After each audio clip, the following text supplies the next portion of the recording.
શ્રીમન્નૂતન નિરદાભતનવે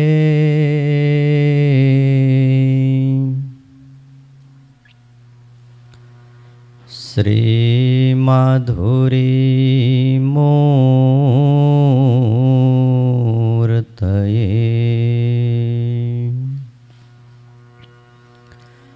ત્વંગતુંગતરંગસંગીવૃતયે સંચતે ચલતે વાસસે નાનાહાર મનોહરાય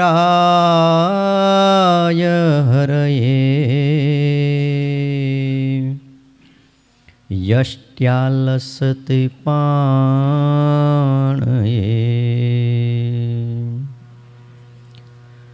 તસ્મૈ શ્રી ગુરવે ભવાય સહજાનંદાય વંદામહે.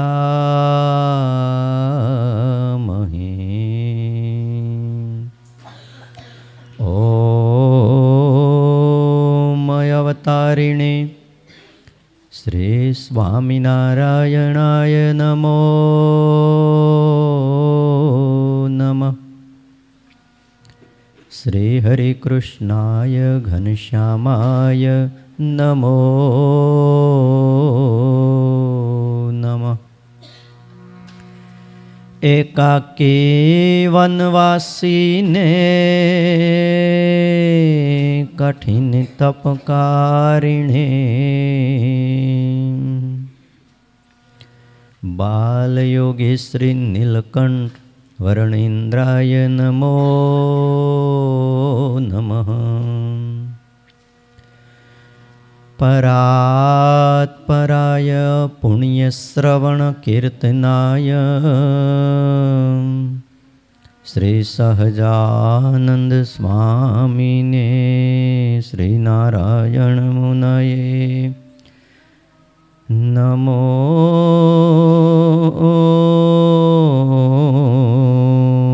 નમઃ. બોલો શ્રી સ્વામિનારાયણ ભગવાનની, હરિકૃષ્ણ મહારાજની, લક્ષ્મીનારાયણ દેવની, ગોપીનાથજી મહારાજની, રાધારમણ દેવની, સિદ્ધેશ્વર મહાદેવની, વિઘ્ન વિનાયક દેવની, કાષ્ટભંજન દેવની જય.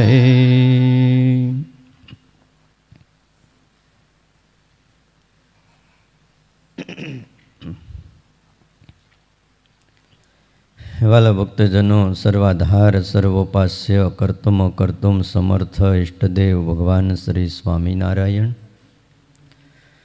વાત્સલ્યમૂર્તિ પૂજ્યપાદ ગુરુજી, વહાલા સંતો અને આપ સૌ વહાલા ભક્તજનો, આજે તારીખ છે 30/12/2025 અને વાર છે મંગળવાર, પોષ સુદ દશમ છે. આવતીકાલે એકાદશી છે.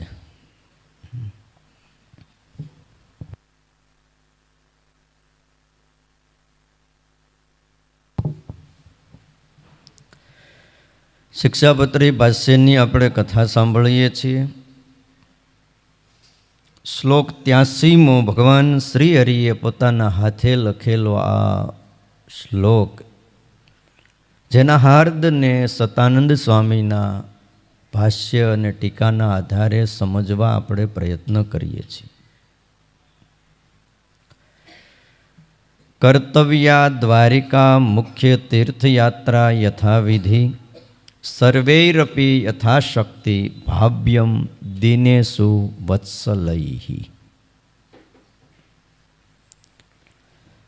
અમારા આશ્રિતજનોએ પોતાના સામર્થ્ય પ્રમાણે દીનજનને વિશે દયાવાન થાવું. દયાવાન થવું એટલે દીનજનને વિશે વાલ રાખનારા થવું, દીનજનો ઉપર દયા રાખવી. સ્વભાવે કરીને દુર્બળ હોય એને પણ દીન કહેવાય છે. રોગથી કોઈ પીડિત હોય એને પણ દીન કહેવાય છે. અને ધનથી રહિત હોય એને પણ દીન કહેવાય છે. એમના ઉપર દયા રાખવી. આ બધા ઉપર પોતાની શક્તિ પ્રમાણે દયા રાખવી અને સુહૃદની પેઠે દુર્બળ પ્રાણીઓનું જતન કરવું. મહાભારતની અંદર એક વાક્ય આવે છે કે દુર્બલમ ક્લેશયદ યસ્તુ પુમાન ઉપહસેચ વા.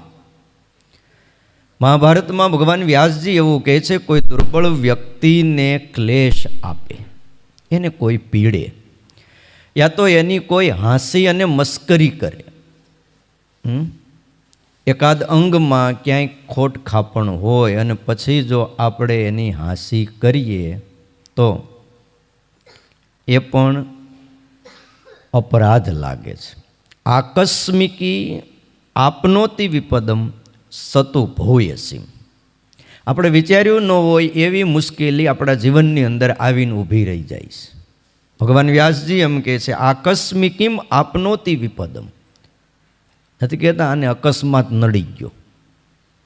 એ આકસ્મિક આપણને ખબર ન હોય અને એવું દુઃખ આપણા જીવનમાં આવી જાય ત્યારે સમજવું કે આ કોઈનું આપણે કોઈ ગરીબનું, કોઈ દુઃખીનું, કોઈ રોગીનું આપણે અપમાન કર્યું છે. એટલે આકસ્મિકી શું આવી જાય છે? વિપત્તિ આવે છે. એટલે સ્વામી સંતોએ ના પાડી છે કે અમારા આશ્રિતોએ દુર્બળ જીવને વિશે દયા રાખવી. દુર્બળ વ્યક્તિ કદાચ આપણો અન્યાય સહન કરી લે છે, પણ ભગવાન અન્યાયને સહન નથી કરતા, એને મૂળમાંથી બાળીને ભસ્મ કરી નાખે છે. એમ મહાભારતમાં વ્યાસ નારાયણે આ વાતને લખી છે. માટે ભગવાનના ભક્તોએ દયા રાખવી, દિનજનને વિશે દયાવાન થવું, પણ એટલું ધ્યાન રાખવું કે પોતાને બંધન થાય એવી દયા ન કરવી. એમ વચનામૃતમાં મહારાજે એટલી ના પાડી છે. ભરતજીએ મૃગના બચ્ચાને વિશે દયા કરી તો અને મૃગમાં પ્રીતિ કરી તો પોતે મૃગલું થયા, મૃગને પેટ જન્મ લેવો પડ્યો છે. અને જે અતિશય ત્યાગ રાખે, શ્રીજી મહારાજ કે જો દયા જીવનમાં ન હોય ને તો ભક્તિ વહી જાય છે. વચનામૃત મધ્યનું 27મું એમ કહે છે કે અતિશય જે ત્યાગ રાખે છે એનાથી ભગવાનની ભક્તિ થાય નહીં, ઉપાસનાનો ભંગ થઈ જાય છે. અને પૂર્વે જેટલા અતિશય ત્યાગી સાધુઓ ઋષિઓ જે થયા એના માર્ગમાં ઉપાસનાનો નાશ થઈ ગયો છે. બહુ ત્યાગી, કાંઈ ફૂલે તોડે નહીં, ધાર હેનો બનાવો, કાંઈ ન કરે. ત્યાગ એટલે ત્યાગ. ભગવાનને હારો થાળ કરીને પણ જમાડે નહીં, વસ્ત્રોય પહેરાવી શકે નહીં, શણગાર ન કરી શકે, એ ભક્તિવાળો જ કરી શકે. ત્યાગી અને વૈરાગી તો બસ કાંઈ જોઈ જ નહીં, એનાથી ભક્તિ થતી નથી. માટે વાલા ભક્તજનો, દયા એ બહુ જરૂરી છે. સ્વામિનારાયણ ભગવાન જે દિન વન વિચરણ કરતાં કરતાં બાંસી નામના શહેરમાં ગયા અને ત્યાં બગીચો હતો રાજાનો. રાજાના બગીચામાં રાજાના 2 સેવકોએ, સૈનિકોએ, નોકરોએ પક્ષીનું જોડું વીંધી નાખ્યું. ડાળ ઉપર પક્ષી બેઠા હતા અને રાજાના માણસો ત્યાં બગીચામાં ગયા.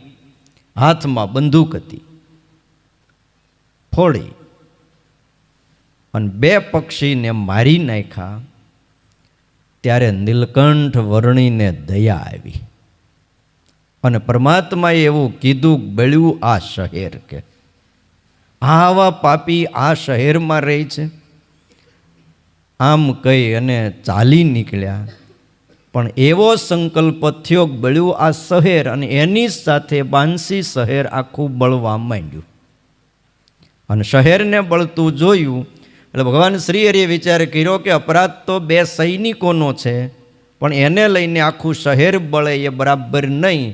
શરૂઆત રાજાના રાજમહેલથી થઈ. રાજાનો મહેલ હળગ્યો, એમાં આ સૈનિકો બળી ગયા.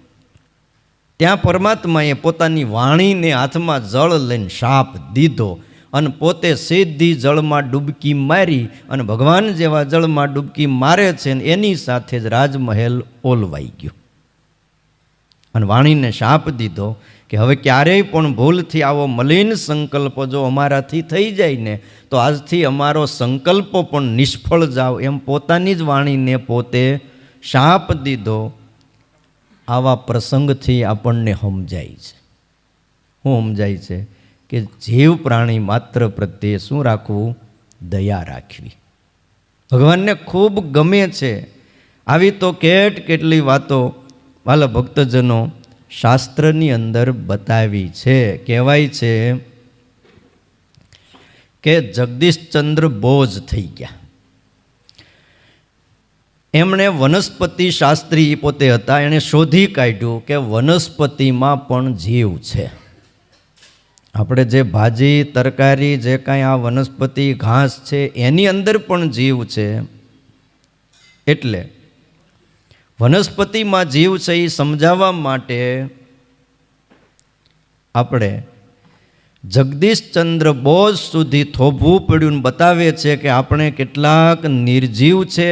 જો આ વાત સ્વામિનારાયણ ભગવાને પણ એના પહેલાં કેટલાય વર્ષો પહેલાં વચનામૃત ગરડા મધ્યનું 60મું વાંચો, એમાં એવું કીધું, પૂર્વ દેશમાં એક સમયે હું નાગડા વૈરાગીની જમાત ભેળો હતો.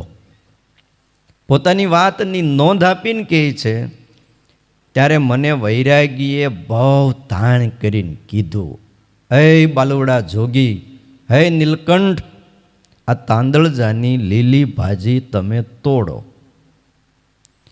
ત્યારે મહારાજ કે મેં એવું કીધું કે એમાં જીવ છે, અમે નહીં તોડીએ. એની અંદર જીવ છે, અમે નહીં તોડીએ ભાજીને. તમે વિચાર તો કરો, સ્વામિનારાયણ ભગવાને ભારતભરની યાત્રા કરતી વખતે જગન્નાથપુરીમાં 10,000 વૈરાગીનો, ત્યાં બહુ જાજા વૈરાગીઓ હતા, એનો ભેટો થયો હતો. અને ઇન્દ્રદ્યુમ્ન સરોવરના કાંઠે એ માથા ઉપર જટા અને પિંગલવર્ણી જટા હતી, મૃગચર્મ ધારણ કર્યું હતું, કૃશ કાયા હતી, અને એમણે ત્યાં નિવાસ કર્યો હતો. અને એ વખતે ત્યાં અતિ અધર્મ કરનારા જે બધા હતા એમણે ભગવાન સ્વામિનારાયણને ઓળખ્યા નહીં, કારણ કે અવસ્થા નાની હતી. જગન્નાથપુરી પહોંચ્યા ને એટલે 15 વર્ષની ઉંમર હતી, 15-16 વર્ષની ઉંમર હશે. એ 15 વર્ષની ઉંમરના એ ભગવાન શ્રી હરિને જોયા, એ કિશોર રૂપાળી અવસ્થા જોઈ અને જેટલા વૈરાગી હતા ને એને મનમાં થઈ ગયો કે આને છે ને આપણી ભેગો રાખી દેવો છે, આ ચેલો થાય એવો છે. મનમાં સંકલ્પ થયો. એમાં એક બાવાજીએ કીધું તું, જા બેટા તાંદળજા કી ભાજી લેકે આવો કે. ત્યારે શ્રી હરિ એવું કીધું તું કે અમે આ ભાજી નહીં તોડીએ, ના પાડી. ત્યારે બાવાજીએ બહુ ડારો દીધો. ત્યારે બીજા જે બાવાજી પડખે બેઠા હોય ને કે ક્યો છોટે બચ્ચે કો પરેશાન કરતે હો કે, એ વળી વચમાં પડ્યા. તે 2 તડ થઈ ગયા. બોલો. અને પછી આગળ વધતા વધતા પ્રથમ તો બોલાચાલી થઈને પછી બધા ઉઠ્યા લઠ્ઠા લઈને. તમે જોજો, ગમે ત્યાં કંઈક થાય ને તો પહેલાં શું થાય? બોલાચાલી થાય, હળવી હળવી. પછી થોડી ઉગ્ર બોલાચાલી થાય, અને પછી એનાથી ન સમે એટલે જેના હાથમાં જે આવ્યું એ, કોઈએ ચીપિયા લીધા ને, કોઈએ ત્રિશુલ લીધા ને, કોઈએ તલવાર્યું લીધી ને, કોઈએ તીર કામઠા લીધા ને, કોઈ ધોકા લીધા ને કોઈ હળગતા લાકડા લીધા ને પછી આવી ગયા હામાં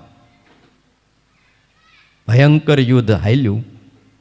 10,000 વૈરાગીનો કચર ઘાણ પહેલે દિવસે નીકળી ગયો. 10,000 આમ ભેગા કર્યા હોય ને અહીંયા આમ 4 રસ્તા સુધી ટ્રાફિક જામ થઈ જાય. આટલાને નાશ થઈ ગયો. એક જીવ ઉપર દયા કરવા માટે તેને ભગવાને આપણને બતાવ્યું અહિંસા પરમ ધર્મ છે અને જીવ પ્રાણી માત્ર પ્રત્યે દયા રાખવી એ સાધુતા છે. નીલકંઠ વર્ણી જ્યારે વન વિચરણ કરતી વખતે સેતુબંધ રામેશ્વર જતા હતા, રસ્તામાં સેવક રામ નામનો સાધુ મળ્યો હતો અને એને લોહીમાં ઝાડા થયા હતા. ખૂબ આસક્ત થયેલો, અશક્ત થઈ ગયો હતો અને રડતો હતો. એ વખતે શ્રીજી મહારાજે નીલકંઠ વર્ણી વેશે બહુ નાની ઉંમરે 16 વર્ષની ઉંમરે સેવક રામની સેવા કરી છે. નિસ્વાર્થ સેવા, જેને પરોપકાર કહેવાય છે, નિડરતા કહેવાય છે. અને કાર્ય સૂઝનો એક જે ગુણ ભગવાન શ્રી હરિમાં આટલી નાની ઉંમરે હતો આપણને બતાવ્યું કે કોઈ વ્યક્તિ બીમાર કરે ત્યારે એની સેવા કેમ કરવી. કોઈએ ઉપદેશ નહોતો આપ્યો, ક્યાંય કથા પારાયણમાં નહોતા ગયા, ક્યાંય ટ્રેનિંગ નહોતી લીધી. ડૉક્ટર થાય ને તો એની ટ્રેનિંગ લેવી પડે 2-3 વર્ષ સુધી કોકની નીચે, તો એ સામેવાળા દર્દીને હાજો કરી શકે છે. ભગવાન શ્રી હરિએ ક્યાંય એવી ટ્રેનિંગ નહોતી લીધી, પણ કાર્ય સૂઝ નામનો એક ગુણ છે. એ અમુક વ્યક્તિમાં હોય કે કયા સમયે મારે શું કરવું, આને કાર્ય સૂઝ કહેવાય છે. અને આવી બુદ્ધિ વાણિયામાં વધારે હોય છે. એને અગાઉ ખબર પડી જાય આ ન કરાય. અને આપણું કેવું છે, થઈ ગયા પછી ખબર પડે કે આ ન કર્યું હોત તો સારું હતું. આપણે ત્યાં ઓલે વાત નથી આવતી કે પટેલ વણિકને ત્યાં આવ્યો, ઠેલીમાં થોડોક 1-2 કિલો ભીંડો લઈ, વાડીએ ભીંડો સારો થયો તો કૂણો સરસ મજાનો, તે ઠેલી ભરીને લાવીને કે લ્યો શેઠ, આ ભીંડો અમારી વાડીનો છે, શાક કરજો અને આખું ઘર તમે ખાજો. શેઠ કે ઓલા ખૂણામાં મૂકી દે. તે ખૂણામાં ઢગલો કર્યો, ઠેલી લઈને પટેલ હાલતો થયો. શેઠાણી ઘરસોડામાંથી બહાર આવ્યા ને એણે ભીંડો જોયો અને ભાઈ કૂણો મજાનો સરસ ભીંડો, એટલે તરત ઉપાડ્યો કે લાવો આજે શાક કરી નાખીએ. અને જેવા શેઠાણી લેવા ગયા એટલે શેઠે આમ હિંડોળા ખાટે બેઠા હતા કે એ રહેવા દે ભીંડો રહેવા દે. કે કેમ? એ તને ન ખબર પડે ભીંડો વાયડો પડે કે, પણ વાયડો પડે થોડાક હું અજમા નાખી દઈશ, પણ તમે કરવા દો ને પછી લંઘાઈ જાય ને હુકાઈ જાય પછી ભીંડો કરવો, એના કરતાં તાજો ભીંડો આવ્યો છે તો આપણે શાક કરી અને જમાડીએ તો સારું ને. નહીં, હું તને કહું છું નહીં, રહેવા દે ભીંડો વાયડો પડે, તારે બીજું જે શાક કરવું એ કરી, ભીંડાને નહીં અડતી.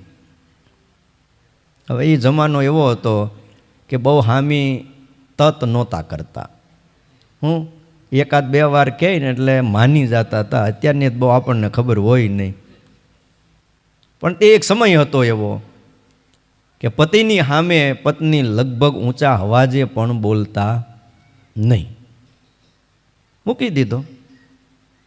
બીજે દી ઓલો પટેલ આવ્યો, બીજે કે ત્રીજે દી, શેઠ આવો પટેલ આવો. પાછો આવકારો તો આપે. કેમ આવવાનું થયું? શેઠ 500 રૂપિયાની જરૂર છે. પાક થાય ને એટલે પાછો આપી દઈશ, 500 રૂપિયાની જરૂર છે. શેઠ કે જો ઓલો ખૂણામાં પડ્યો છે, આ લઈ જા. આ ખૂણામાં પડ્યો છે હજી ભીંડો. હવે તમે કહો શાક કરી નાખ્યો હોત તો એ ભીંડો કેટલો વાયડો પડે? તો 500 રૂપિયા દેવા જ પડે ને. આ લઈ જા, ભીંડો પડ્યો છે. પણ કહેવાનું કે એને અગાઉથી ખબર પડી જાય કે આ થવાનું છે અને બીજાને ન ખ્યાલ આવે. ભગવાન શ્રી હરિ ભાઈ એનામાં કાર્ય સૂઝ નામનો જબર ગુણ હતો. જાતે ભિક્ષા માગી લાવીને પોતે ગુજરાન કરતા હતા. વસ્તીમાં જઈને સેવકરામની પાસે રૂપિયા હતા, એમાંથી થોડું લાવી લોટ, સીધું પાણી, બીજું બધું ચોખાને જે કાંઈ જમવું હોય અને દૂધ ને વગેરે દહીં એ રાંધીને જમાડતા અને પોતે નહોતા જમતા. પોતે ગામમાં ભિક્ષા માગી આવતા. ભગવાન શ્રી હરિ પોતે એમ કહે છે, કોઈક વાર અમને અન્ન મળતું ભિક્ષામાં તો કોઈક વાર અમને અન્ન મળતું નહીં. તે દિવસે અમારે ઉપવાસ થતો હતો તો અમે ઉપવાસ કરતા હતા. છતાંય એક દીન જન, દુઃખી જન, એક ગરીબની સેવા કરવામાં ભગવાન શ્રી હરિએ પાછી પાની નથી કરી. આપણને સમજાવે છે, આપણને બતાવે છે કે દીન જનની સેવા કરવી. જો એટલે તો તમે જુઓ, આપણા મંદિરો જ્યાં જ્યાં છે ને, એમ મોટા મંદિરો, ત્યાં ત્યાં પડખે એક હોસ્પિટલ છે. વડતાલમાં પણ Shri Swaminarayan multi specialist hospital છે. નિઃશુલ્ક હજારો દર્દીઓની ત્યાં સેવા કરવામાં આવે છે. આપણે રામપુરા મંદિરે પણ મંદિરની સામે જે દિવસે આપણે ત્યાં સેવામાં હતા વહીવટમાં, ત્યારે આખી રિનોવેશન કરીને નવી સરસ આખી હોસ્પિટલ બનાવી હતી. અને ત્યાં અમરેલીના બીડી સાવલિયા સાહેબ એમને ત્યાં મૂક્યા હતા. અને એ આપણે અહીંયા સંસ્થાના પ્રથમ ટ્રસ્ટી હતા, ધામમાં જતા રહ્યા. બીડી સાવલિયા સાહેબ, બહુ મોટું નામ હતું, અમરેલીના કિંગ કહેવાતા ડૉક્ટર, નિવૃત્ત થઈ ગયા હતા. મેં કીધું સાહેબ હવે શું કરો છો? તો કાંઈ નહીં, નિવૃત્તિ લીધી. મેં કે અહીંયા બેહો આ હોસ્પિટલમાં. પછી આ કે મારે પાછી આવી હાદી હોસ્પિટલ ન હાલે, મારું કેબિન થોડુંક મારી સ્ટેટસ પ્રમાણે જોઈ. કીધું તમારે જોઈએ એવું બનાવી દો, આખું બધું નવું ફર્નિચર કરી. કારણ કે અમરેલીમાં એની બહુ મોટી 5 માળની હોસ્પિટલ હતી. અને બહુ સારા સત્સંગી અને ઉદાર પણ એટલા. ડૉક્ટર ઉદાર હોય એવા તો અમે બીડી સાવલિયા સાહેબને જોયા. બોલો, ડૉક્ટર દાન દેતા હોય વિનુ ભગત, એવું ક્યાંય જોયું? અમરેલીનું મંદિર બન્યું ત્યારે આખા અમરેલીને એમ કીધું કે એક બાજુ આખું અમરેલી ગામ ને એક બાજુ હું એકલો, આખું ગામ જેટલું આપે એટલું સામે હું એકલો આ મંદિરમાં સેવા કરું. કે બોલો, તે મંદિર કરોડો રૂપિયાનું બન્યું, આખા ગામે કરોડ આપ્યા, આણે સામે એટલા જ દીધા. આ બીજાથી થતું નથી. પણ મારે વાત એ કરવાની છે કે આપણા મંદિરોની અંદર પણ નિઃશુલ્ક રામપુરા મંદિરે છે, ખાલી 10 રૂપિયા ટોકન લઈ અને દર્દીની સારવાર કરવામાં આવે છે. તો ઘણીવાર તોય લોકોને એમ થાય દહે શું કામ લેવા જોઈએ? તો આપી દે. દહે શું કામ લેવા જોઈએ? તો આપી દે ભાઈ. એટલે દહ એટલે લેવા પડે, અહીંયા હાવ મફતની કોઈ કિંમત નથી. રિયલ વ્યક્તિ હોય એ જ પછી આવે. ઓલા શું છે, કાંઈ જરીક કાંઈક થયું, હાલો ને હાવ મફત છે, જરાક બતાવતા આવી. ખોટા બહુ. અને બીજું 10 રૂપિયા ટોકન હોય ખબર પડે કે સવારથી સાંજ સુધી કેટલા દર્દીઓને તપાસ્યા, કેટલી દવાઓ લાવવી પડે, કેટલો ખર્ચો થાય, એ બધું નોંધવું પડે. એના માટે હોય. પણ માણસોને કહું ને આપણે ઓલે આંગળી આપો ને તો પોચો પકડે. પણ મંદિરોની અંદર પણ અનારથી કોઈ પણ આવે તો આજ તમે જુઓ, હજારો વ્યક્તિઓને જમાડવામાં આવે છે. આ કાંઈ એમનું નથી થતું. આપણે ખાલી દીકરાના લગ્ન હોય ને 5-25 જણાને જમાડવાના હોય ને તોય થાકી જાય. ત્યાં હોય કેટલા 200-250 જણા, કેટલા મોટું કુટુંબ હોય તો. નકર 100-200 જણા હોય તોય 3 ટાઈમ જમાડવાના થયા હોય, સવારે નાસ્તો ને બપોરે જમાડવાના, સાંજે જમાડવાના. એ જાય ને તઈ એમ થાય હાશ. અને આ તો રોજના 10-10 હજાર માણા, પૂનમ જેવું હોય ત્યારે 20,000 ને 25,000 માણસોને જમાડવાના. એટલે કાંઈ હેલી વાત નથી.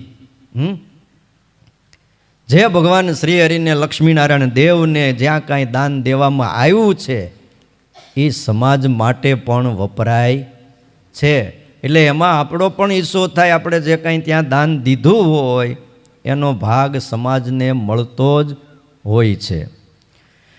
એટલે વાલા ભક્તજનો, ભગવાન શ્રી હરિનો સ્વભાવ મારે વાત એ કરવી છે, બહુ દયાળુ હતો, બહુ દયાળુ. અને એટલે લખે છે કે અમારા આશ્રિતોએ દિન જનને વિશે દયાવાન થવું. કોઈ દુખ્યો હોય ને પોકાર કરતો હોય દોડીને ત્યાં જવું. આપણે ત્યાં કથા છે, સંમત 1868ની સાલમાં મુશળધાર વરસાદ સૌરાષ્ટ્રમાં પડ્યો હતો. એમાંય ખાસ કરીને સારંગપુરમાં ધોધમાર વરસાદ વરસ્યો હતો. એવો વરસાદ કે બજારોમાં કેળ હમાયા પાણી આમ વહેતા હતા. નદી જ તમે જોઈ લ્યો. હા, એ સમય એવો હતો, લગભગ દરબારો સિવાય 2 માળનું મકાન લગભગ મેળી કોઈ ન હોય.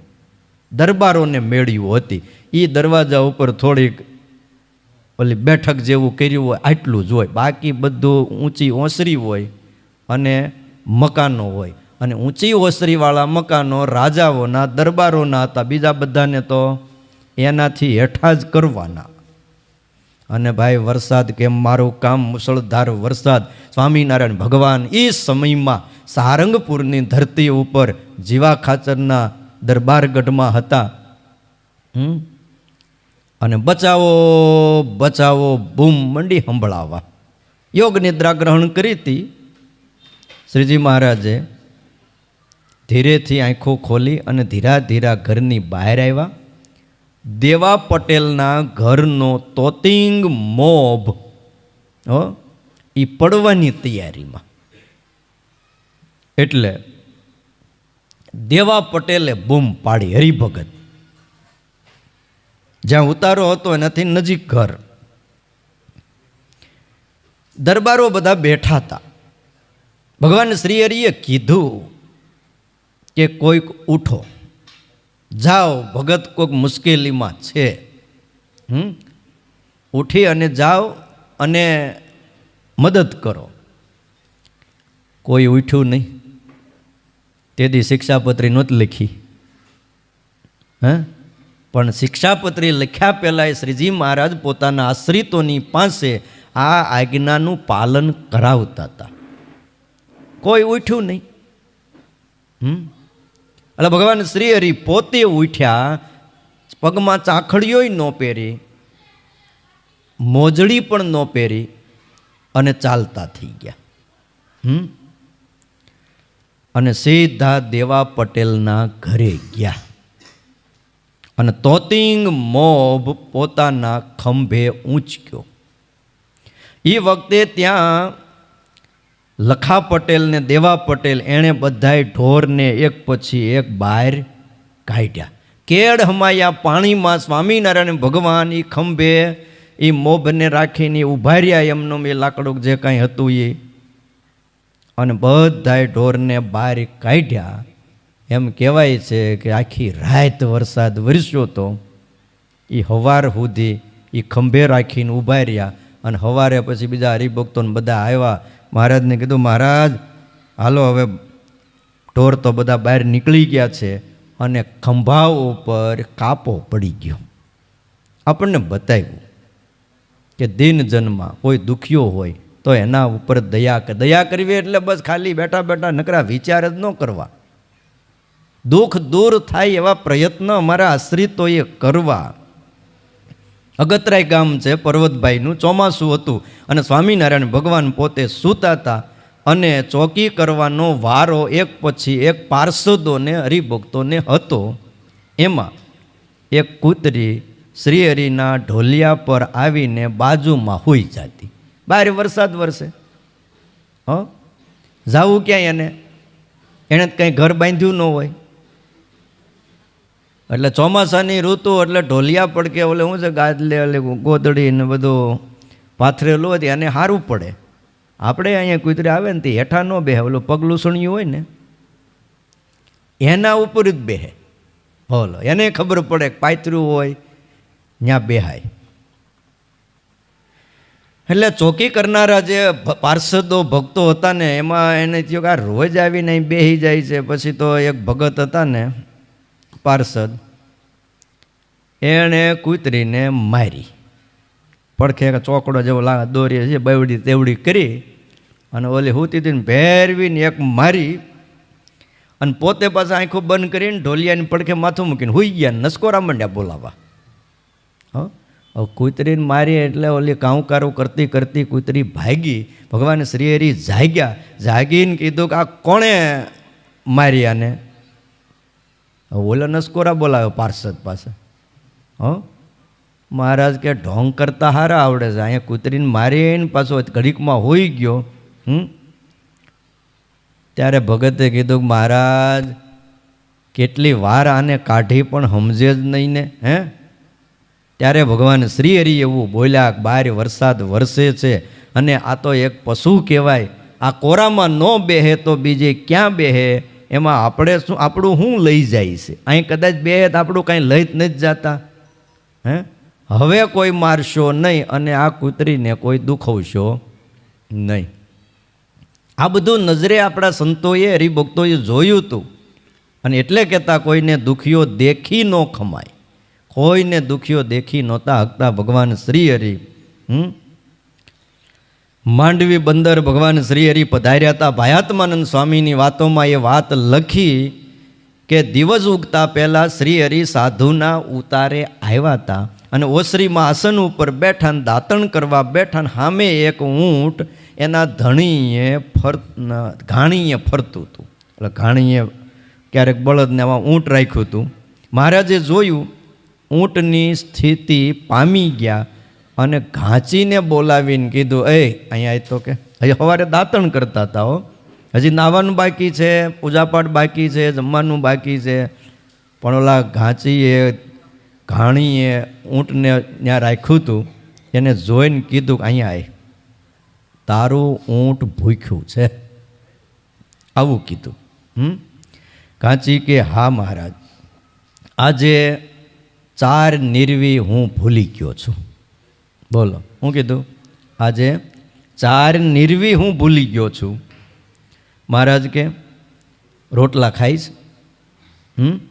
ઘાંચી કે ના, રોટલા ન ખાય તો ખોળ ખાઈશ. મહારાજે તોય રોટલા મગાવ્યા અને નાખ્યા, તે ઊંટ ખાઈ ગયું. ભાઈ ઊંટ બધું ખાય પણ ત્યાં હા પાડે પછી રોટલા દેવા પડે. એટલે કે રોટલા ખાતું નથી. પણ ભગવાન શ્રી હરિએ મગાવી અને દીધા, ખાઈ ગયું. હવે તમે એક વિચાર કરજો, એ રોટલા સંતો જોળીમાં માગીને લાવ્યા હતા. રાતે જોળીમાં માગવા ગયા હોય ભિક્ષા લેવા, એમાં એ રોટલા આવ્યા હતા. એ રોટલા ભગવાન શ્રી હરિએ સાધુ ભિક્ષા માગીને લાવ્યા હતા. એ કોને ખવડાવી દીધા? ઊંટને. અને પછી સંતો બધા ઊભા હતા. મહારાજ કે હવે તમે પાણી પીવો અને મધ્યાહને નિરાંતે આરામ કરો.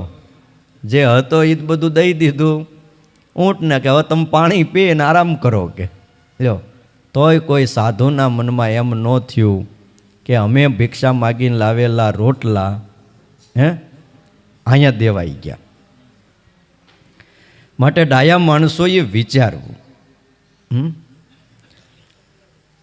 ભગવાન સ્વામિનારાયણ લાલજી સુતારની સાથે કચ્છમાં રણમાં પસાર થતા હતા અને રસ્તામાં એક ભૂખ્યો માણસ મળ્યો. એણે ભગવાનને પોતાનું ભાથું આપી દીધું.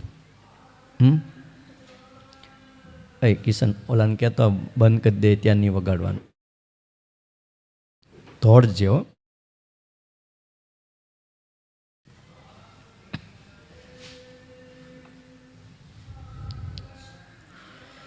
ભૂખ્યો માણસ મળ્યો એટલે કીધું કે ભાથું આપી દો. અને આગળ જતા એક ચોર હામો મળ્યો હતો.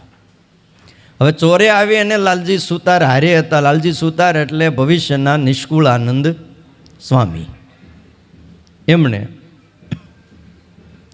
હારે પાસે જે રૂપિયા હતા, ચોરે આવીને પૂછ્યું કે રૂપિયા ક્યાં છે? તો કે અમારી પાસે કાંઈ છે નહીં. કાંઈ નથી? તો કે એવું હોય નહીં, તપાસ કરવા દો. ને તપાસ કરી તો કાંઈ મળ્યું નહીં. એટલે ચોર બિચારા હાલતા થઈ ગયા. ત્યાં ભગવાન શ્રી હરિને દયા આવી કે આ બિચારા હાવ એમનું ભૈયા જાય. એટલે સહેજ સ્વભાવે બોલ્યા, ચોર ખરા પણ કાચા છે. ચોરમાં 2 પ્રકાર હોય, અમુક પાકા હોય છે અને અમુક કાચા હોય છે. એટલે ભગવાન શ્રી હરિ એવું બોલ્યા, ચોર ખરા પણ કાચા છે. એટલે ચોર પાછા વળ્યા. કેમ એમ કહો છો? તો કે આણે જોડાની હગતળીમાં રૂપિયા હંતાડ્યા છે. કે તે લાલજી સુતારના જોડા કઢાવ્યા. જોડા કાઢ કે જોડા કાઢ્યા ને જોડાની હગતળી છે, હગતળી જોઈ ને ઉપર એક એની નીચે રૂપિયા મૂક્યા હતા, એ કાઢ્યા. પછી તો ભગવાન શ્રીહરિની પાસેની મોજડી કઢાવી. તમે કાઢો કે મહારાજ કે આમાં કાંઈ છે નહીં, પણ એ રૂપિયા લઈને વૈયા ગયા. અને પાસે કાંઈ રાખ્યું નહીં. આગળ જતાં એક તરસ્યો માણા આવ્યો તો ભગવાન શ્રીહરિએ એને બધું પાણી પણ પાઈ દીધું. આવો સ્વભાવ ભગવાન શ્રીહરિનો હતો. વાલા ભક્તજનો, એટલે આપણને આજ્ઞા કરે છે કે અમારા આશ્રિતોએ દીનજનને વિશે દયા કરવી. કેટલાય પ્રસંગો આપણા નંદ સાધુઓએ શાસ્ત્રોમાં લખ્યા છે, અને પરોપકાર કરવો ને એ બહુ મોટો ધર્મ બતાવ્યો છે. એમાંય ખાસ કરીને આપણે હરિભગતમાં તો આ દયા હોવી જોઈ. અને તમે જુઓ, એટલા માટે તો આપણો આ સંપ્રદાય જ્યાં જ્યાં દુષ્કાળ પડે છે, જ્યાં જ્યાં રોગશાળો ફાટી નીકળે છે, ક્યાંક પૂર પીડિત લોકો હોય છે, તમે ઇતિહાસમાં નોંધ લ્યો, તપાસ કરી લ્યો. પહેલેથી સ્વામિનારાયણ સંપ્રદાયના સાધુઓ અને હરિભક્તો ત્યાં પહેલાં પહોંચી ગયા હોય છે. ટ્રકના ટ્રક ભરીને ગમે એટલી મંદી હાલતી હોય, પણ ક્યાંક રોગશાળો ફાટી નીકળે, ક્યાંક પૂરમાં લોકો તણાતા હોય, ક્યાંક બીજી ત્રીજી આપત્તિ આવે છે. ભુજમાં જેથી ભૂકંપ થયો, તમે વિચાર કરો કેટલી સહાયો કરી છે. અબજો રૂપિયાની ગામના ગામ દત્તક લઈને સ્વામિનારાયણ સંપ્રદાયે ત્યાં સેવા કરીને આખા ગામ નવા બાંધી દીધા છે. કોણ બાંધી? એક ઘર કોઈ ન બાંધી છે. કોઈ એવા કોન્ટ્રાક્ટર તો આપણે સંતાશ્રમ બંધાવો છે, એમનો બાંધી દેતા હોય. સંજયભાઈ કોઈ તમારે ઓળખાણમાં હોય તો નહીં? બોલ, વિચાર કરો કેટલા ગામ આપણા સંપ્રદાય દ્વારા સેવામાં બંધાણા છે. અને જ્યાં જરૂર પડી ત્યાં, નકર એ અમુક રોગશાળામાં ત્યાં ઊભું ન રહેવાય. પાણીનું પૂર આવ્યું હોય ને પછી ત્યાં તો જે પશુઓ મરી ગયા હોય ને, એ 2 દિન 3 દી પછી ત્યાં તમે પડખે જાઓ ને, માથું ફાડી નાખે એવી ભયંકર ગંધ્યું આવતી હોય. અને એ વખતે ત્યાં કેળ હમાયા પાણીમાં એ ખૂંતા જ્યાં માણા રહેતા હોય ત્યાં જઈ અને એને કીટ આપી, એ કામ હેલું તો નથી, જીવના જોખમે જાય છે. પણ શું કામ? સ્વામિનારાયણ ભગવાનની આજ્ઞા છે કે અમારા આશ્રિતોએ કોઈ એવા દુખિયારા હોય તો એને વિશે દયાવાન થાવું, મદદ કરવી. બ્રહ્માએ જ્યારે સૃષ્ટિ કરી ને, ત્યારે સૃષ્ટિ વખતે 3 દ આપ્યા. 3 દ શું આપ્યા? દ વેચ્યા હતા. દેવોને પણ દ આપ્યો, દાનવોને પણ દ આપ્યો, અને માનવોને પણ દ આપ્યો. બોલો, ત્રણેયને દ દીધા. હા, હવે દેવોને દ દીધો એટલે એમ કીધું કે તમે ઇન્દ્રિયોનું દમન કરજો. કે તમારે અહીંયા ભોગ વિલાસ ને સુખ સાહેબીને બધું બહુ છે, તે નકરું ખા ન કરતા, નતું ભોગવ ન કરતા, થોડું તપ કરજો. કે ઇન્દ્રિયોનું દમન કરજો. એ દ આપ્યો પરમાત્માએ, બ્રહ્માએ. પછી દાનવોને દ આપ્યો. હવે એ બધા બળિયા બહુ ને શક્તિશાળી બહુ, કોઈને ભાડ્યો મૂકે નહીં, આમ હાલ્યા જતા હોય તો એક મારતા જાય, સ્વભાવ એવો. એટલે એણે કીધું કે તમે દયા રાખજો. બ્રહ્માએ કીધું તમારે દયા રાખવાની. દેવતાઓને કીધું તમારે ઇન્દ્રિયોનું દમન કરવાનું. અને માનવોને દ આપ્યો, એમ કીધું કે તમારે દાન કરવાનું. ત્રણેયને એક દ દીધો. બોલો, શીરો ખાઈને પણ દાન દેવાનું. શું કરવાનું? હા, આપણે દમન ઓછું કરવાનું, પણ દાન કરવાનું. મહાભારતમાં એક કથા આવે છે કે એક વખતે એક બ્રાહ્મણની ગાયોની ચોરી થઈ ગઈ. કોઈ બ્રાહ્મણની ગાય ચોરી ગયો. તે બ્રાહ્મણ માંડ્યો રડવા અને આક્રંદ માંડ્યો કરવા. અને પાંડવોના મહેલની પાસે એ બ્રાહ્મણ આવ્યો ત્યારે પોતાની ગાયની રક્ષા કરવા માટે કીધું. એટલે અર્જુન છે ને એ તૈયાર થયો, ધનુષ ઉપર બાણ મૂકીને મહેલમાં હતા ત્યાં યુધિષ્ઠિર દ્રૌપદીની સાથે બેઠા હતા. શરત પ્રમાણે જો ઓરડામાં જાય તો 12 વર્ષ વનવાસ થાય. આ લોકોને એવો નિયમ હતો. 5 જણા એકને પરણ્યા હતા. ઘણીવાર આજે આપણા મગજમાં અમુક વિચારોમાં અમુક વાત બંધ બેસતી આવે નહીં. સમજાણું? કારણ કે 5 જણા એક સ્ત્રીને એક પરણે એ ખોટું. એક જણો 5 સ્ત્રીને પરણે તો એ વખતનો એ નિયમ હતો. રાજા મહારાજાઓને ઘણી રાણીઓ હતી, એમાં બાદ નહીં. પણ એક સ્ત્રી 5 જણાને પરણે એટલે એ તો સમાજમાં અજુગતું લાગતું. અમથો કાંઈ ઓલો ગાળ્યું નહોતો દેતો. કોણ ગાળ્યું કોણ દેતો હતો? શિશુપાળ.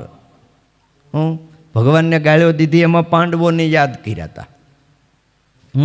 5 જણાએ ભેગા થઈને એક સ્ત્રી રાખી. પાંડવો અધર્મી છે કે આમ શિશુપાળ કહેતો હતો. પણ ધ્યાન રાખજો,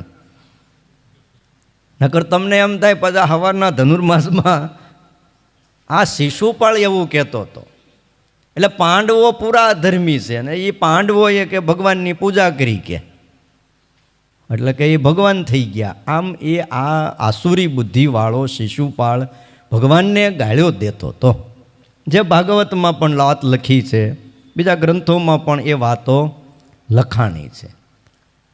પણ મારે વાત એ કરવી છે કે ભગવાન દ્વારિકાધીશે આવું હું કામ કર્યું? ભગવાન તો જ્યારે યુગે યુગે એમ લખ્યું, યદા યદા હિ ધર્મસ્ય ગ્લાનિર્ભવતિ ભારત. જ્યારે જ્યારે આ ધરતી ઉપર અધર્મ વ્યાપી જાય છે ત્યારે હે અર્જુન હું જન્મ ધારણ કરું છું. તો ધર્મની સ્થાપના કરવા માટે પરમાત્મા આવ્યા હોય તો એમણે આવું પાંડવોને નાત પાડવી જોઈએ. કમસે કમ એમ તો કહેવું જોઈએ ને ભાઈ આ રહેવા દીજો. અને મત્સ્યવેદ કોણે કર્યો હતો? અર્જુને. એટલે વરવાને લાયક કોણ હતા? નિયમ એવો હતો કે જે મત્સ્યવેદ કરે, દ્રુપદ રાજાએ એવું કીધું હતું હું મારી દ્રૌપદી મારી દીકરી એને આપું. તો મત્સ્યવેદ કોણે કર્યો હતો? અર્જુને કર્યો હતો. હકદાર કોણ છે? અર્જુન છે નિયમ અનુસારે. પણ છતાંય ભગવાને 5 જણાને ભેગા કરીને આ બધું ભગવાને જ ગોઠવ્યું. તો કુંતા માતાના મોઢે બોલાવડાવ્યું. અને ભીમ પાછો ઉતાવળો બહુ ને, બહારથી રાડ્યું નાખતો અવાજ કરતો કરતો કે બા તમે રાજી થઈ જાવ ને એવું અમે કાંઈક લાવ્યા છીએ. તો કે 5 જણા વેચી લ્યો કે. હવે કુંતા માતાને એમ કે કંઈક ખાવાની વસ્તુ હોય છે, પણ હવે આમને કેમ વેચવા? દ્રૌપદીને લઈને આવ્યા હતા. નથી અત્યારના દીકરા દીકરી લઈને આવે, બાપા હવે આશીર્વાદ દઈ દો, લ્યો તમારે હવે ટેન્શન નહીં. પછી આશીર્વાદ જ દેવાય, પછી કાંઈ બોલાય નહીં. ડાયો માણા એને કહેવાય, સ્વીકારી લે અને ડાયો માણા કહેવાય. પછી ત્યાં વિરોધ કરવા જાઓ એ થવાનું એ થઈ જ ગયું હોય, પછી વિરોધ કરાય નહીં, સમજી રખાય. કાંઈક કર્મના સંબંધને કાંઈક નિમિત્ત આવા હશે, સ્વીકારી લે અને ડાયો કહેવાય છે. વિરોધ કરે, મારા ઘરમાં પગ મૂકવા ન દઉં, તે ન મૂકે ત્યાં શું ફેર પડી જાય? બધું બગડે. ખ્યાલ આવ્યો? તે વાત એ કરતો હતો ભગવાને આ બધું પાંડવોની એકતા રાખવા માટે ગોઠવું હતું. કે 5 જણા જો એક જગ્યાએ બંધાઈને રહીને તો પરસ્પર એમને વિરોધ ન થાય. અને વિરોધ ન થાય તો મહાભારતના યુદ્ધમાં મારે જે આ ધરતી ઉપરથી અધર્મ દૂર કરવો છે ને એ થાય, બાકી અશક્ય હતો. ભીમ ને અર્જુન ને એ જ બધા એકબીજા ઝઘડે તો આ મહાભારતના યુદ્ધમાં શું થાય કયો? એટલે વાત એ હતી કે પછી એ લોકોએ નિયમ કર્યો હતો, 1 વર્ષના વારા હતા. પણ સૂક્ષ્મ રીતે જુઓ ને તો મહાભારતના એ ગ્રંથોમાં એના જે ચિંતકોએ જે વાત લખી છે, દ્રૌપદીનું શરીર એક હતું. અમે જ્યારે બેંગ્લોરમાં ભણતા હતા ત્યાં પૂર્ણપ્રજ્ઞા પાઠશાળામાં જે વિદ્વાન અમને ભણાવતા હતા એ વિદ્વાને વાત કરી હતી શાસ્ત્રોની કે સ્વામીજી દ્રૌપદીનું શરીર એક હતું પણ એક શરીરમાં 5 જીવ હતા. કેટલા? 5. આપણું આ શરીર છે, આપણા શરીરમાં કેટલા જીવ હોય? 1. અને બીજા કેટલાય બેક્ટેરિયા એ બધા જીવ જ હોય છો. અંદર જે બધા કરમિયાન બધું હોય ને એ બધા રીતસર અંદર જીવ હોય છે. જીવ વગર એ હલનચલન થાય નહીં. આ લોહી પરિભ્રમણ કરે છે ને, એમાં રક્તકણ ને શ્વેતકણ જે કાંઈ ધોળાધડ કરે છે, લોહી નથી દોડતું. કોણ દોડે છે? એ બેક્ટેરિયા જીવ દોડે છે. સમજ્યા? જડ વસ્તુ કોઈ દી અહીંથી અહીંયા જાય નહીં, પણ લોહી નખથી લઈને ઠેઠ ઉપર સુધી પોગી જાય છે ઘડીકમાં. એ કોણ પહોંચાડે છે? એ રક્તકણ. આપણે એને રક્તકણ કયો, શ્વેતકણ કયો, આ જુદું પાડ્યું. બાકી એ બધી જ એક પ્રકારના જીવ છે. પણ દ્રૌપદીના શરીરની અંદર આપણે હૃદયમાં એક જીવ હોય એમ એના શરીરમાં 5 જીવ છે, એમ એ પંડિતજી કહેતા હતા. અને વર્ષના વારા હતા. 1 વર્ષ દ્રૌપદી યુધિષ્ઠિરની સાથે રહેતા, 1 વર્ષ ભીમની સાથે, 1 વર્ષ અર્જુનને સહદેવ નકુલની સાથે. એમાં વારો હતો યુધિષ્ઠિરનો, એની સાથે દ્રૌપદી હતા. અને નિયમ એવો કર્યો હતો કે એ જેનો વારો હોય એના સિવાય એ રૂમમાં કોઈએ પણ પ્રવેશ કરવો નહીં. હવે અર્જુને ઓલા બ્રાહ્મણને કહી દીધું કે તારી ગાયની રક્ષા હું કરીશ. કે હવે રક્ષા કરવી છે તો કાંઈ હાથથી જ થાય નહીં. ધનુષબાણ લેવા માટે સીધા દોડ્યા એટલે રૂમમાં અંદર તો જવું જ પડે. હવે એ મહેલમાં ગયા અને એ વખતે યુધિષ્ઠિર રાજા દ્રૌપદીની સાથે એકાંતમાં બેઠા હતા. અને શરત પ્રમાણે ઓરડામાં જાય તો નિયમ એવો કર્યો હતો કે એને 12 વર્ષ સુધી વનમાં વહી જવાનું. હવે બ્રાહ્મણની ગાયની રક્ષા ન કરે તો ફરજ ચૂકી જાય એમ લખ્યું. કોઈ દુખિયારો હોય ને પોકાર કરે ત્યારે એનું રક્ષણ કરવું. અને રક્ષણ ન થાય તો અપયશ પ્રાપ્ત થાય. હવે શું કરવું? એટલે ફરજને તે દિવસે અર્જુને પ્રથમ પ્રાધાન્ય આપ્યું. ભલે 12 વર્ષનો વનવાસ થાય, હું કરી લઈશ, પણ હું બ્રાહ્મણની ગાયની રક્ષા તો કરીશ. કે અને ઓરડામાં શસ્ત્ર લેવા માટે ગયા. શસ્ત્ર લઈને ગયા અને જે લોકો લઈને જતા હતા, ચોર કે લૂંટારા, આ બ્રાહ્મણની ગાય ચોરી અને એને હરાવ્યા. અને અર્જુન પાછા ગાય લઈને આવ્યા. અને એમ કહેવાય છે શરત પ્રમાણે યુધિષ્ઠિરની આજ્ઞા લઈ અને અર્જુન 12 વર્ષ સુધી વનમાં ગયા છે, તપશ્ચર્યા કરીશ, પણ પોતાની ફરજને ચૂક્યા નથી. એટલે વાલા ભક્તજનો, ડાયા માણસોએ કોઈ દિન દુખિયારો હોય તો એને વિશે દયા કરવી. જો આવી આજ્ઞાઓ શ્રીજી મહારાજે આપણને કરી છે. કેટલીક વાતો વાલા ભક્તજનો આપણા ગ્રંથોની અંદર લખેલી છે. એટલે ગરીબની સેવા કરવી અને એને વિશે આદર ભાવ રાખો, એનું અપમાન કરવું નહીં. અપમાન કરનારો અને હાંસી કરનારો પાપનો ભાગીદાર થાય છે. કોઈ આમ પગ ન હોય ને હાલતો હોય જરાક, પણ એને જોઈને હસવું નહીં. અષ્ટાવક્ર ઋષિ 8 અંગે વાંકા હતા. કેટલા? 8 અંગે. અને જેથી જનક રાજાની સભામાં અષ્ટાવક્ર ઋષિ આવ્યા. હવે 8 અંગે કોઈ વાંકો ને હાલે ને તો આમ તમારે આમ પગે વાંકા, હાથે વાંકા, કેળે ઢીંગી, માથું ત્રાહું ની હાલતા હોય ને તમારે આમ જોવું પડે. હા, એટલે જનક રાજાની સભામાં જે દી આવ્યા ત્યારે સભામાં બધા હસ્યા.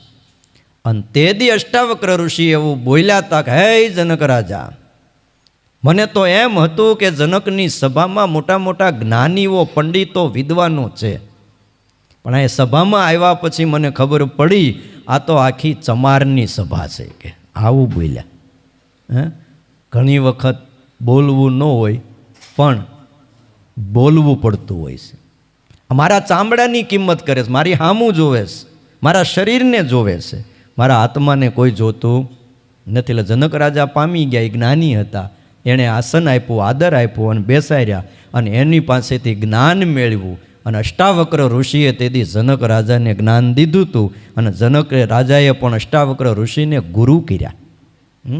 એટલે કહેવાનું કોઈ એવો અંગથી દુર્બળ હોય પણ એને એવે વેણે કરીને બોલાવવો નહીં, અને એ હાલ્યો જતો હોય તો હસવું પણ નહીં. હસવાના ઘણા ઠેકાણા ભાઈ. લાફિંગ ક્લાસમાં વહી જવું. ક્યાં વહી જવું? લાફિંગ ક્લાસમાં સમજો ને, આ છોકરા સમજી જાય. હસવાના ક્લાસ છે લાભભાઈ. ત્યાં જઈને એકબીજા ગલગલિયા કરે ને બધા દાંત કાઢે. અહીં ઘરે હસાતું ન હોય, ત્યાં શું છે, ત્યાં ઘરે તો કાંઈ બોલાય નહીં. એટલે લાફિંગ ક્લાસમાં જઈને હા, પણ બાકી કોઈ દુર્બળને જોઈ, કોઈ ગરીબને જોઈને, કોઈને વ્યક્તિને જોઈને અમારા આશ્રિતોએ એની મસ્કરી કરવી નહીં, એવી ભગવાન શ્રી હરિએ આપણને આજ્ઞા કરી છે. માટે આ આજ્ઞાને આપણે પાળવી અને ભગવાન શ્રી હરિને રાજી કરવા. બીજી થોડી વાતો આપણે આવતીકાલે સાંભળશું. વાલા ભક્તજનો, આજે અમારે અહીંયા સ્પોર્ટ ડે છે એન્યુઅલ, એટલે બધા છોકરાઓને આજ આખો દી સવારથી લઈને સાંજ સુધી હા અલગ અલગ પ્રકારની બધી રમતો છે એમાં ભાગ લીધો છે, અને પછી સાંજે ઇનામ વિતરણ કરશું. અને વાલીઓ પણ આવવાના છે ને એ પણ થોડી થોડી નાની રમતોમાં લાભ લેવાના છે. એટલે તમે આવશો તોય હાલશે. દાદા તરીકે તમારે આવવાનું, તમારા છોકરાનો છોકરો છે ને. હા.